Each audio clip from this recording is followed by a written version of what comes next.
Bismillahirrahmanirrahim. Assalamualaikum warahmatullahi wabarakatuh. Perkenalkan, nama saya Muhammad Rafneki. Saya dari kelas PAI 5A, jurusan Pendidikan Agama Islam. Baiklah, di sini saya akan memaparkan hasil proposal skripsi saya mengenai implementasi model pembelajaran Student Teams Assessment Divisions atau STAD pada mata pelajaran Pendidikan Agama Islam di SMP Negeri 1 Dungalia, Kabupaten Gorontalo.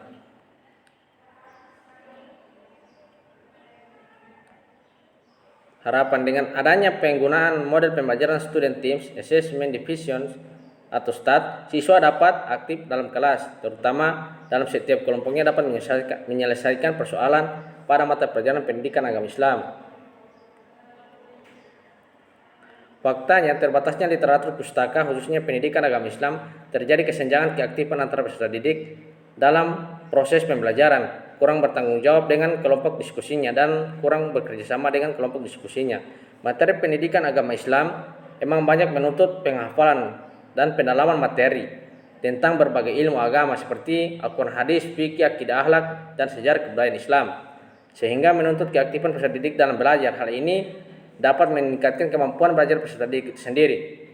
Kemudian, mengapa penelitian ini dilakukan? Model pembelajaran STAD dapat diterapkan untuk memotivasi peserta didik untuk berani mengemukakan pendapatnya, menghargai pendapat teman, dan saling memberikan pendapat atau sharing ide. Selain itu, dalam proses pembelajaran biasanya peserta didik dihadapkan pada soal-soal latihan atau pemecahan masalah. Model ini sangat membantu, sebagaimana dikemukakan oleh Nana Sujana bahwa tinggi rendahnya kadar kegiatan belajar banyak dipengaruhi oleh model mengajar dan yang digunakan oleh guru itu sendiri. Penggunaan model pembelajaran STAD seharusnya dapat diterapkan guru dengan diiring kemampuan dalam pengolahan kelas. Hal ini sangat penting dilakukan dengan harapan agar peserta didik dapat belajar bersama, seperti aktif bekerjasama dan berdiskusi dengan teman-teman sebangku, atau melakukan tanya jawab dengan kelompok yang lain, atau aktif melakukan tanya jawab dengan kelompok yang lain.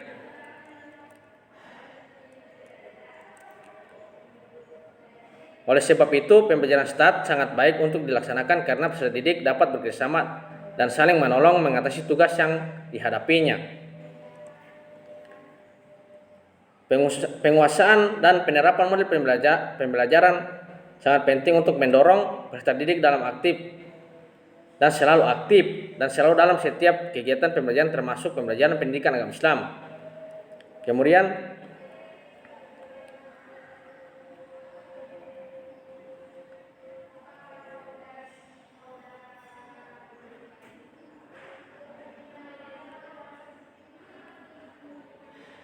rumusan fokus masalah.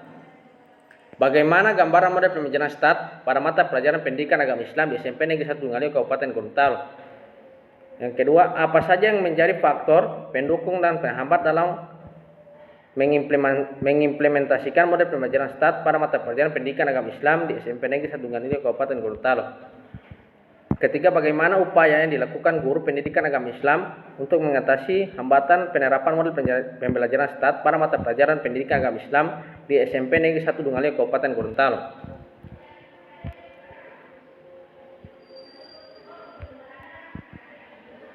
Kajian teori. Pengertian model pembelajaran STAD. Pengertian model pembelajaran STAD atau Student Teams Assessment Division atau STAD berarti mengerjakan suatu secara bersama-sama dengan saling membantu satu dengan yang lain atau satu tim.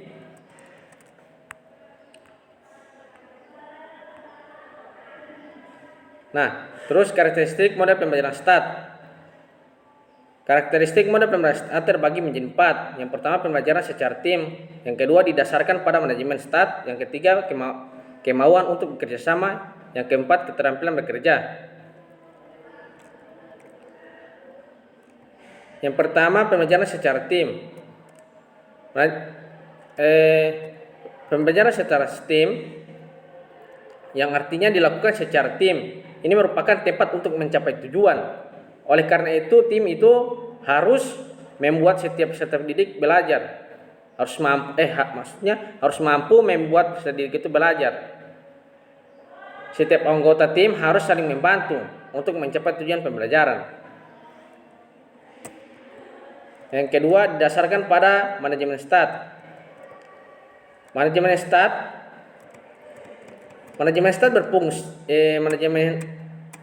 STAT berfungsi sebagai perencana pelaksanaan, kemudian organisasi, kemudian kontrol.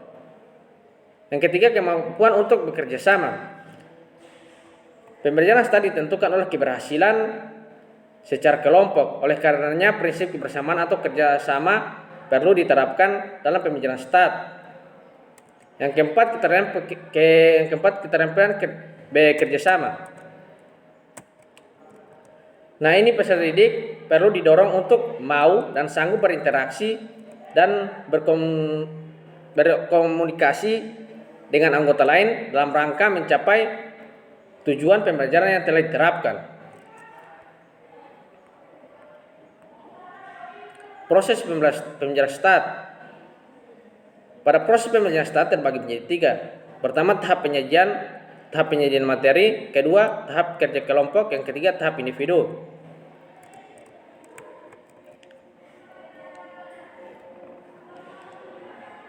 Pada tahap ini guru memulai dengan cara menyampaikan indikator yang harus dicapai, memotivasi rasa ingin tahu peserta didik tentang apa yang akan dipelajari. Dan pada tahap ini pula peserta didik diberi lembar tugas sebagaimana bahan yang akan dipelajari. Dalam kerja kelompok, peserta didik saling berbagi tugas, saling membantu memberikan penyelesaian agar semua anggota kelompok dapat memahami materi apa yang dibahas.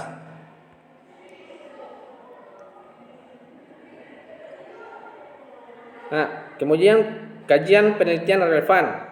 Nama Sujai. Penerapan metode kooperatif. Judul penerapan metode kooperatif tipe STAT dalam meningkatkan hasil belajar. Persamaan sama-sama membahas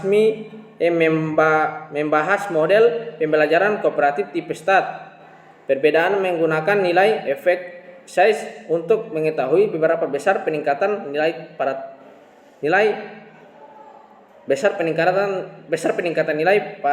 tiap. Nama kedua, Ahmad Nur Salim. Peran metode Student Team Assessment Division atau STAT dalam peningkatan prestasi. Persamaannya sama-sama membahas model pembelajaran kooperatif tipe STAT. Di perbedaan ini fokus untuk mengetahui seberapa besar minat dan partisipasi siswa itu sendiri. Nah, kerangka berpikir. SMP Negeri 1 Dungalio. Desain dan pembangunan strategi pembelajaran aktif, inovatif, kreatif, efektif, dan menyenangkan. Yang kedua, model pembelajaran STAT, efektivitas dan pembelajaran. Yang keempat, implementasi model pembelajaran STAT, mata pelajaran PAI di SMP Negeri 1 Dungalio. Yang keempat, model pendukung dan penghambat penerapan model pembelajaran STAT. Di poin ketiga, implementasi model pembelajaran STAT, mata pelajaran PAI di SMP Negeri 1 Dungalio terbagi menjadi 2, antara fungsi dan tujuan. Sedangkan fungsi terbagi menjadi 4, yaitu pengembangan potensi diri. Yang kedua, penanaman nilai. Yang ketiga, bimbingan dan pengajaran. Yang keempat, penyaluran bakat dan minat. Sedangkan yang kedua, tujuan terbagi menjadi 4 pula, yaitu keimanan, ketakwaan, akhlak mulia, serta studi lanjut. Metode penelitian, metode yang saya gunakan itu lokasi fokus di SMP Negeri 1 Dungalio Kabupaten Gorontalo, teknik pengumpulan data, observasi, interview, dan wawancara. Metode yang ketiga, teknik analisis data, yaitu teknik analisis induktif dan teknik analisis deduktif. Kuesioner wawancara. Yang pertama, apakah guru pendidikan agama Islam selalu mempersiapkan perangkat pembelajaran sebelum mengajar? Jika ya, persiapan apa yang Anda persiapkan dalam perangkat pembelajaran tersebut? Yang kedua, apakah guru pendidikan agama Islam membentuk dan membimbing kelompok belajar dalam melaksanakan proses pembelajaran pendidikan agama Islam di kelas? Yang ketiga, apakah guru pendidikan agama Islam melakukan interaksi tanya jawab dengan peserta didik di kelas? Jika ya, bagaimana untuk interaksi yang dilaksanakan antara guru dengan peserta didik? Yang keempat, apa saja yang menjadi faktor penghambat dalam mengimplementasikan model pembelajaran STAT pada mata pelajaran pendidikan agama Islam di SMP Negeri 1 Galeng Kabupaten Gorontalo? Terus outlet skripsi. Implementasi model pembelajaran Student STEM Assessment Division atau STAT pada mata pelajaran pendidikan agama Islam PAI di SMP Negeri 1 Dungalio Kabupaten Gorontalo. Yang pertama terbagi menjadi 3. Pertama bab 1 pendahuluan, yang kedua bab 2 kajian teori, dan ketiga bab 3 metode penelitian.